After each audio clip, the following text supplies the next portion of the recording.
Hello and welcome to World Insight, coming to you live from Beijing on CCTV News. I'm your host, Tian Wei. On today's program, ups and downs, the Chinese currency continues to fluctuate as the government attempts to reassure investors of its long-term stability. And cosmic cost cutting. Russia was a pioneer in space exploration, but massive cuts to the National Space Agency could mean the end of an era. We begin today's show with China's rapidly fluctuating currency. Just a couple of days ago, the RMB was flying high with record gains, but its value has since plummeted back to earth. Investors are concerned about the currency's stability over the long term, and policymakers are doing everything they can, as they say, to reassure them of a soft landing for the economy. It's been a week of ups and downs on the currency exchange. Monday saw the renminbi soar 800 points, the biggest single-day rise since 2005. But that quickly dropped again, tumbling 200 basis points the very same day, and dropping even further the following day. On Wednesday, officials moved to calm the market. We have at least 4 things that have not changed. The first is the superpower status of China's foreign exchange reserves. The second is China's large-scale annual trade surplus. And the third is the steady trend to promote the internationalization of the RMB. The fourth is the new normal of two-way fluctuation of RMB exchange rate. In short, we have the ability to maintain the RMB exchange rate basically stable at a reasonable and balanced level. China's central bank governor also tried to reassure investors, saying he sees no basis for any continuing depreciation of the RMB. He said he would choose the right time to continue exchange rate liberalization and wouldn't let speculators control market sentiment. He also made a distinction between normal capital outflows and capital flight. On Monday evening, Chinese Premier Li Keqiang said the Chinese government would stay vigilant and implement effective supervision to maintain stability. China is currently in the process of loosening exchange rate controls to a form of managed floating RMB pegged to a basket of currencies. This delicate transition, coupled with slowing economic growth, is putting unusual pressure on the economy. As China adapts to what officials are calling the new normal, maintaining a stable currency and reassuring the markets pose a major challenge for the nation's top policymakers. For more on the RMB and all the stories and debates behind it, we are joined here in the Beijing studio, Mr. Liu Qiao, who is Professor of Finance and Associate Dean of the Guanghua School of Management at Peking University. Welcome, Professor, to our program. Thank you for having me. Great to have you. Also in Washington, joining us, Mr. Yukong Huang, who is a Senior Associate at the Carnegie Asia Program. Welcome as well. And in Brussels, we are joined by Daniel Gross, who is the Director of the Center for European Policy Studies. Welcome. Well, gentlemen, the RMB is the topic. And may I have your opinion first, Professor Liu? What do you make over the past 3 days, including today, Wednesday, the up and down, once again, of the RMB in the market? I think the fluctuation of RMB exchange rate largely reflects people's perception about Chinese economy versus the rest of the world. I think a couple of days ago, the data about the U.S. economy came out. It was actually worse than people have expected. So that more or less reflects the appreciation of RMB in the first place. But then probably the market realized that it overshot a little bit. Then to make this a downward adjustment. So, but in general, I think the fluctuation is within the reasonable range. So it's quite normal, I think. Yeah. At least for this round. For this round, yes. Mr. Huang, though, what do you think are the concerns mainly coming from the international community about the Chinese economy? Because we've been seeing this is not just debate within China, this is an international debate. What do you make of it? Well, first, you have to realize that China is increasingly more connected with global financial markets. It's also in the midst of what I call long-term gradual economic slowdown. It's also transitioning to a new exchange rate system. So I think we have to expect volatility. And the question about volatility is it creates uncertainty. And markets are very nervous when things are uncertain. Mr. Gross, though, well, it is dangerous when the market feels uncertainty. However, at the same time, we've also seen a lot of Chinese nationals rather prefer to bring their dollars prefer their savings to bring their savings overseas. For example, with the capital flight, that has been a huge topic in this country and all over the world. Is there much danger of that again or continuously? Of course, there can be some continuation of the capital flight, but I think that depends a lot on the exchange rate policy. And one tool in the fight against capital flight is also to make the exchange rate more uncertain. So people don't know if they bring their money out, maybe the next day they will lose, but maybe the next day they will gain. So for the time being, all we can say is that as the Chinese currency becomes a reserve currency, the only thing which is certain is that the exchange rate will become more uncertain, more volatile, and I think that will make people think about exporting their capital quickly because they cannot be sure to make a gain. Professor Liu, you remember probably better than I do. At the time, the Chinese government was encouraging its nationals to bring their savings overseas in dollars so that to ease the country's overcapacity, overinvestment. But now it's the other way around. What is the root causes of this? Yeah, I think the story is that on the one hand, people actually are developing some kind of uncertainties about the Chinese economy. I think there's a huge amount of concern regarding this possibility of a hard landing. So given that, I think that more or less will reflect in the pricing of China currency, RMB. So I think in the past year, I should put it in this way, the RMB is going in this downward trend. And sometimes the market sentiments tend to intensify this kind of a trend. So this is what we're seeing in the past months. Yeah.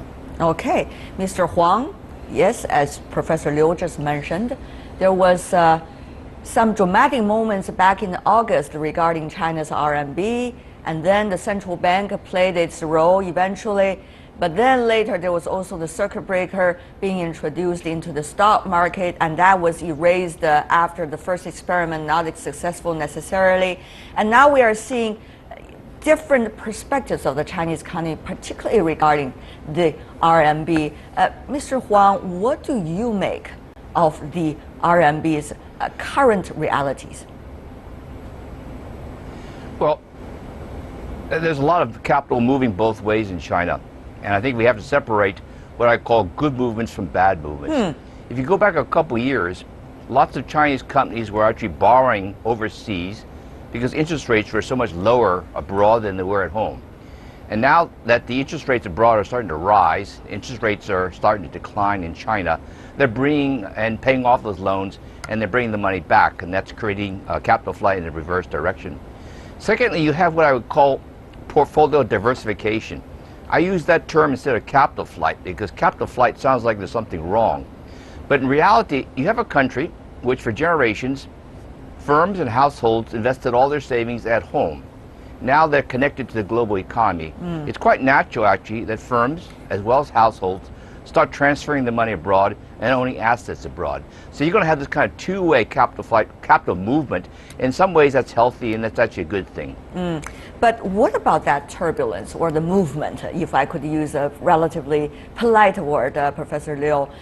How much turbulence will that kind of movement create while people are getting used to this new situation of free flow? Well, at the same time, will the government and the central bank resort to the quote-unquote the old tricks because of the turbulence? What would that mean for the Chinese economy? Yeah, I think the policy stand of Chinese government is very clear. They want to have RMB become international currency.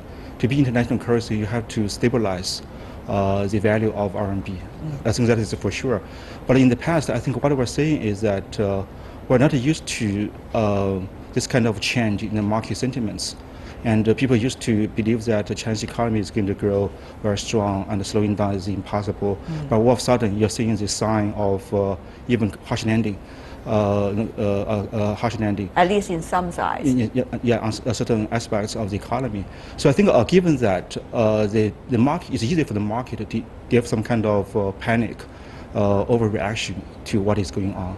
But my understanding is that the fundamentals are actually not changing, but not at the space reflected in the fluctuation of the RMB. Here I would like to go for your advice, Mr. Gross. You're coming from the European Union. I mean, when Euro was introduced, it was such a big invention. Of course, China's RMB was also being introduced now into the overall basket of the IMF. Theoretically, that's a big step. So what do you make of a currency that has emerged on the surface and the world would pay attention to the outside pressure and also the huge transformation the Chinese economy is going through right now as a result reflected on its currency? To have one's own currency as an international reserve currency is not necessarily something positive. It's a mixed blessing. Of course, for politicians it's nice because they feel important, but reality is that then if that happens, you can no longer control your currency. Because if it is a reserve currency, it means many other people hold it, and therefore reasons which you cannot control, one day they buy it, the next day they sell it, and the exchange rate can no longer be controlled. The United States, remember, used to say, it's our currency, your problem. Why? Because the United States economy used to be rather closed, so for the US this was really secondary whether the dollar went up or down. But China and also the euro area depend on trade, so they cannot let their exchange rate fluctuate too much. And that's why I think China cannot have it both ways. To have a stable currency and to have the RMB being a reserve currency. You have to choose. Can China have it both ways, Mr. Huang? Well, there's a contradiction here, as the others have pointed out. If you want your currency to be a global currency, you really would like it to be relatively stable and strong. On the other hand, you also want it to be subject to market forces. This seems like a contradiction. I think the new exchange rate system that China is moving toward, in terms of pegging the value of the renminbi against a reference basket of currencies, is essentially a sensible one. What does this actually mean? It means that the renminbi is likely to be more flexible, more volatile against the value of the dollar, but it's likely to be more stable against this basket of currencies. And this basket of currencies may be heavily weighted by the East Asian currencies. And that's a good thing, because 40–50% of China's trade is with its East Asian partners. Professor Liu, can China have both ways? Yeah, I think definitely having stable currency is very important for China, because China actually is connected to the world much more than US does. So in that case, I think having stable currency is going to reduce the trade cost. So it's easier to promote trade, which is still very important for Chinese economy. But in the meantime, if you really want to have RMB as a reserve currency, it should be international currency, which means that the market force will be decisive. For the time being, I think it's hard to have both. It's very interesting because at the very beginning, the administration has decided, together with the central bank, to have a policy in which the market force will play a decisive role. That's what we see. The exchange rate, it is more adjusted according to the market, and we see the ups and downs. But then, at critical points, with commentaries coming from all over the world and even within China about what's going on with our economy because our currency has been going so turbulent over the days, the central bank has done something.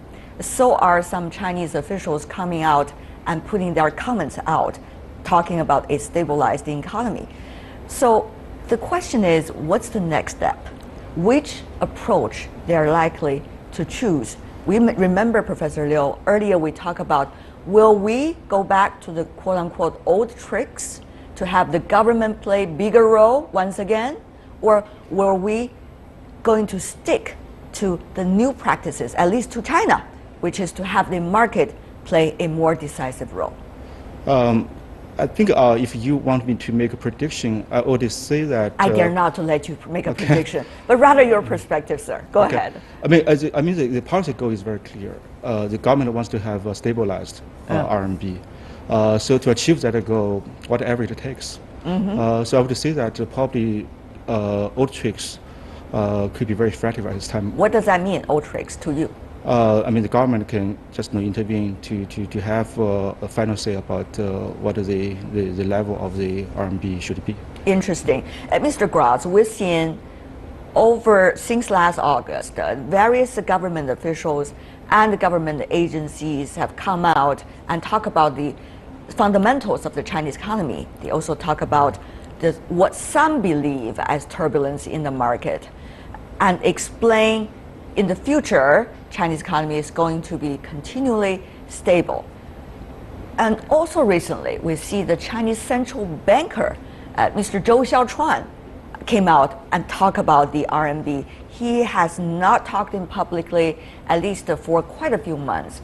Will these kind of communication, Mr. Gross, I'm asking a sideline question, and yet very important probably in the Chinese context, going to help the RMB stabilize, help with the confidence of the outside world of the Chinese economy, and also help with the confidence of the domestic constituencies about the economy? And we have seen these attempts of what used to be called open mouth interventions in many cases beforehand. It was tried between the euro and the dollar a decade ago. It never works in the long run. For a day or two you can move the markets, but you cannot really change the trend. And it is, I must say, of limited use if officials say, but our economy is strong. There are traders out there who have different opinions, and they have the big funds to be moved around. So if they are of a different opinion, they don't listen much to official announcements. They will just sell the currency.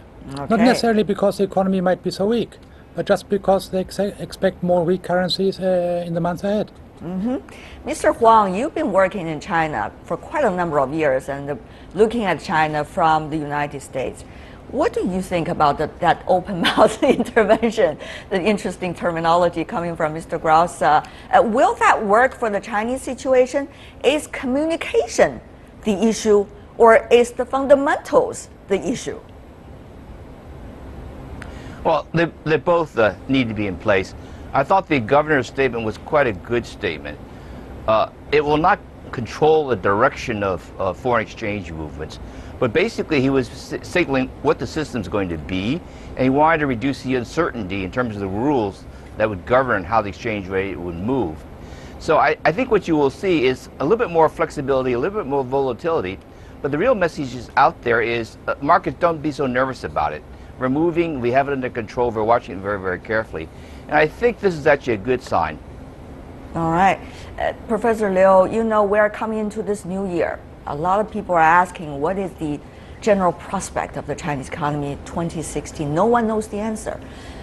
At this moment, we've already seen the RMB ups and down, even though within the range, as you said. Where is it going? How is it exactly going to influence the future of the RMB? Chinese economy? Yeah, I think right now China is going through this transition from the traditional investment growth model to a consumption-driven, efficiency-driven model. But I think in the past year, we're seeing the significant decline of investment rate. But meanwhile, the investment efficiency, the other driver of economic growth, has not picked up yet. So in some sense, China has lost its old balance. Right now, it's trying to figure out its new balance. So going forward, I think the most important thing is that whether the companies, the entrepreneurs in China can pick up the confidence level, they can increase the investment. And by doing so, I think the overall growth rate can be pick up again. Probably not as good as 8 or 9% as before, but at least 6% also could be achievable. And if that happens, I think then the fundamentals of Chinese economy is still very strong, and that will have a positive impact on RMB exchange rate going forward. Seems a lot of question marks over there. Yes. Every one of those question marks need a lot of efforts and a lot of work, certainly, about the Chinese economy. Thank you so much. Really appreciate it. Professor Liu Qiao here in Beijing with us, Mr. Yukong Huang joining us from Washington, D.C., and Daniel Gross coming from Brussels. Thank you so much, gentlemen, for being with us. Really appreciate it. Stay with us here on World Inside. We've got our final segment coming right up. Cosmic cost cutting. Russia was a pioneer in space exploration, but its massive cuts to the National Space Agency could mean the end of an era, some say. Welcome back. You're watching World Insight, coming to you live from Beijing. Russia was once a pioneer in space exploration, but today that ambition is being severely curtailed in the midst of major economic difficulties. Moscow is making major cuts to Roscosmos, the federal space program that could make Russia's status as a cosmic trailblazer a thing of the past. We'll be discussing what all this means for the Russian space program in just a moment, but first, take a look at this. Space has become a luxury that Russia can no longer afford. Roscosmos' federal space program budget for 2016 to 2025 is looking like a shadow of its former self. Moscow had originally set aside over $42.5 billion for the next 10 years, but that was then scaled back to $25 billion. The latest plans have seen it drop again to around $17.5 billion. Altogether, it's a cut of nearly 60%. Compare that figure to NASA, which is getting over $19.3 billion in 2016 alone. Russian officials say the scaled-back funding will be used to keep essential projects going. All of this is due to a rocky economy. Low oil prices, Western sanctions, and a falling ruble have seen cutbacks to everything from the health sector to the 2018 World Cup. Just a few months ago, Russian President Vladimir Putin reconstituted the Federal Space Agency as a corporate entity in a bid to open up more sources of funding. Putin has often spoken of rekindling Soviet-era space glory. The USSR launched the first artificial satellite in 1957, put the first human in space in 1961, and conducted the first ever spacewalk in 1965. But with cuts this deep to the space program, it looks like Russia's cosmic dreams will just have to wait. Russia's cosmic dream, what does that mean for the rest of the world? For that, with us in the Beijing studio, we have Mr. Yang Yuguang, professor at the China Aerospace Science and Industry Corporation. Welcome, sir, to join us. In Moscow, we're having Dmitry Barbich, who is a political analyst from Sputnik International News Agency. Welcome as well. And meanwhile, joining us from Washington, D.C., we're having Mr. John Loxton, who is the founder and longtime director of the Space Policy Institute at George Washington University. Welcome.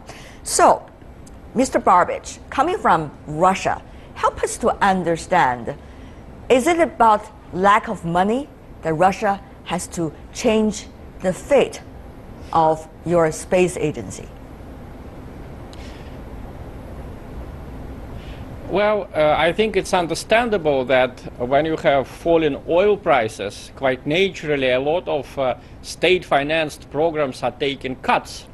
But I would like to stress that actually this was the whole idea of changing the Federal Space Agency into a state-run corporation, Roscosmos.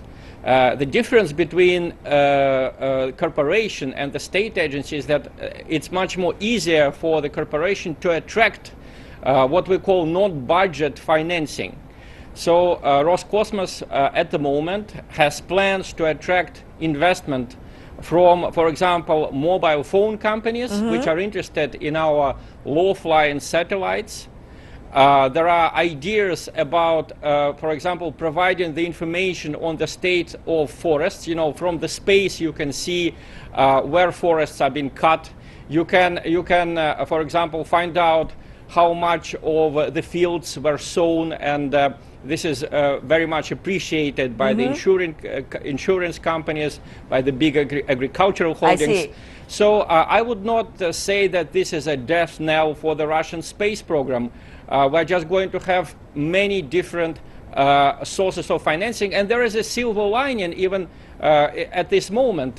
Russia will have its own civilian space launching airfield, if you want. This will be called Vostochny, and it will be located on the territory of Russian Federation. The previous launching pad for the Soviet space aircraft and for the Russian after 1991, it was located in Kazakhstan, as you may know, Baikonur Center. It is still in the Russian property, but we will also have our own one on the Russian territory All right. beginning from this year. Mr. Logsdon, we've been patiently listening to Mr. Barbich, helping us to understand what he sees as the realities. Is the silver lining that he's talking about, or actually the Russia space program is getting ever more flexible with better future? Well, from what I understand, what Mr. Barbich just said, the program is shifting directions away from exploration. Russia's been planning to return or to send people to the moon in the late 2020s, early 2030s, and involved in space exploration. But all the examples just given are the use of the space program for earthbound applications and purposes, and that's a very different direction for the program. What do you think, though, Mr. Logsdon, about this change? Will that mean much less competition between Russia and the United States, and the U.S. is shouldering more responsibility in research and exploration in that regard? Well, actually, the relationship between the United States and Russia in space over the past 20 years or so, 15 years, has been one of cooperation. After all, we are the lead partners in the International Space Station. Right. We, the U.S., are depending on Russia right now to carry our astronauts to the space station. So there's an interdependence between the United States and Russia that I think will continue in human space flight. There is competition in applications because they have economic payoffs, and competition is what drives the economic applications of space.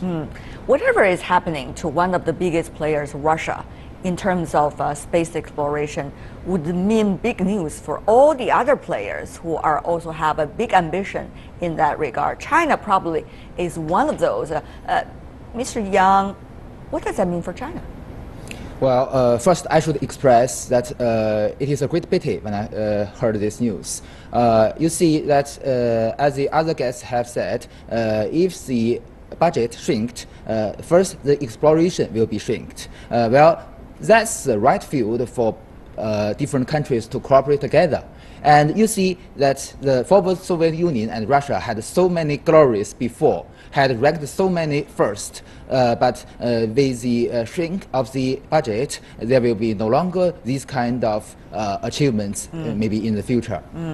Mr. Barbich, therefore, it seems that Mr. Yang is talking about, well, there will be a lot of application competitions, but when it comes to really basic space exploration, which would lead to all of the achievements in space, that really has been ever shrinking because Russia has withdrawn. Was it a pity? Well, I agree with Professor Yang that in the main issues we are going to have cooperation, and we're having it right now. I'm very glad that John Logsdon mentioned the fact that we are expecting back from the International Space Station, we are expecting in March the two astronauts, a Russian one and an American one. Mikhail Kornienko from Russia and Scott Kelly from the United States. Scott Kelly will return breaking the record, the American record, not the Russian one, of a human being staying in outer space. Right. He will have stayed 342 days at the International Space Station. Well, they all sound so thanks beautiful. To whom? Yeah, well, not only thanks to the United States, but also thanks to Russia. Of course, Mr. Barbich, that sounds beautiful, but that's only because Russia was putting funds into the outer space exploration, for example, at the International Space Station. But what about in the future with this cuts? That's what people are concerned. We could always be reminiscent, but what about the future? Are Russians, technicians, aerospace people concerned about their future? I'm just coming to that. As you know, the International Space Station, it's a joint project, so every country provides what it can provide. Russia can provide the missiles which carry the satellites and other objects into the outer space. We have Proton missile, which was constructed back in 1960s originally, and we have a new missile, Angara, which unfortunately is a little more expensive than Proton. So what the Russian technicians are doing, and they see a great future in that, is making the space launches cheaper. Russia has a great potential in that, and this is where the Russian engineers will be working. The fact that there will be commercial use to some of our space projects does not mean that we are not planning to do, for example, some exploration with the moon. Our Chinese colleague may know that China wants at some moment to have a station on the moon. Russia may be helping with that project because it will require joint effort. Joint effort. And I would like to mention that Russia does not curtail its other scientific projects. We have the Phobos 2 project, which studies Mars and its satellite. And we have Venus D project, which studies one of the planets of the solar system, Venus. Both of these projects stay afloat, and they will continue to be implemented. That sounds wonderful, but on the other hand, let's just take a look at the number. Over the next 10 years, the Roscosmos, which of course is now the Russian Space Corporation, is likely to receive 17.5 billion US dollars. That's over the next 10 years, 17.5. And yet, the US Space Agency, NASA, 1 year alone, 2016, that's 19.3 billion, already more than what Russia would have over the next 10 years. Mr. Logsdon, would money mean a lot in space exploration? And also from your perspective, well, sure. Who is the biggest supporter of this space exploration? Should that be the government, or should that be so-called the market? Which would play a bigger role and a better role? Well, first of all, let's define a couple of words. Exploration means doing new things, making new discoveries, going new places. Application or exploitation is using existing capabilities or developing new capabilities for short-term payoffs. So exploration, I think, is the central focus of the U.S. Government space program, and it's what governments can do better than the market can do. The U.S. goal is eventually in the 2030s sending humans to Mars with a lot of intermediate steps along the way, and we want to do it in cooperation with all of the spacefaring countries. So these cutbacks to the Russian future budget are bothersome in the sense that they reduce the possibility of Russia being a major player in future exploration. But Mr. Logsdon, we understand this very well. Sometimes competition creates momentum to work harder. And that's what happened during the Cold War between Russia and the United States in terms of sending human beings to the moon, for example. And now, when you have one less competitor, one less very strong competitor, will that mean still hard work coming from the U.S.? Will the U.S. government, as a result, still commit to what it used to commit when Russia was also a big player? So that probably is also a big question mark, Mr. Logsdon. Well, look at history. Yes, the United States and the Soviet Union raced to the moon in the 1960s. The United States won that race with Neil Armstrong and Buzz Aldrin and Apollo 11, and then basically we quit. There was no more racing. There was no more competition in the same way. The space budget went down from 4% of the government budget to less than 1%. So I think the past 30 years, 40 years coming up on, have been characterized by cooperation among all the spacefaring countries, recognizing that no one of them can afford to do everything we want to do. So it's not competition among major countries, pardon me. It is cooperation among major countries, hopefully including China. Mr. Yang, we well understand all the industry insiders and also the space people want to have cooperation despite what could be political complications, just reflected by the remark coming from Ms. Loxton from the US. But the question is, will there be still a big momentum as we used to have back in the 60s, 70s in terms of outer space exploration, exploitation, and also the so-called application? Three words mentioned by Mr. Loxton. Honestly speaking, yes, competition is a very important factor for the decision makers. But today, I should emphasize that the United States invest more in space field is a very wise choice.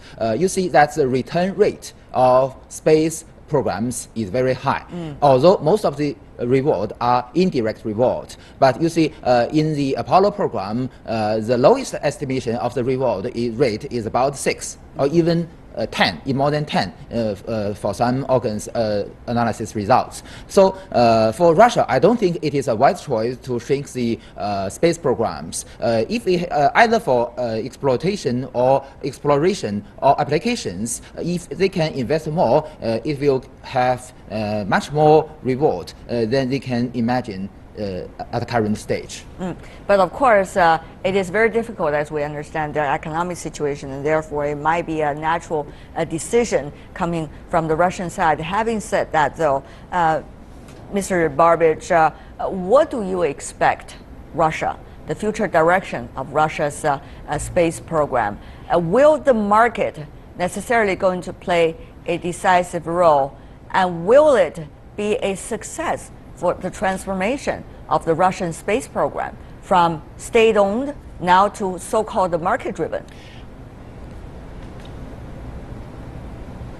Well, I would like to stress that this is going to be a state corporation, which means that it will have both, certain aims determined by the state and certain aims and programs determined by the market. So it's going to be a combination of the two. And judging by my interviews with the specialists in the field, it is possible to combine exploration and sometimes even commercial use of space. I remember that Russia was a lot more enthusiastic about space tourism than NASA. Back in the 1990s, NASA thought that this was not serious.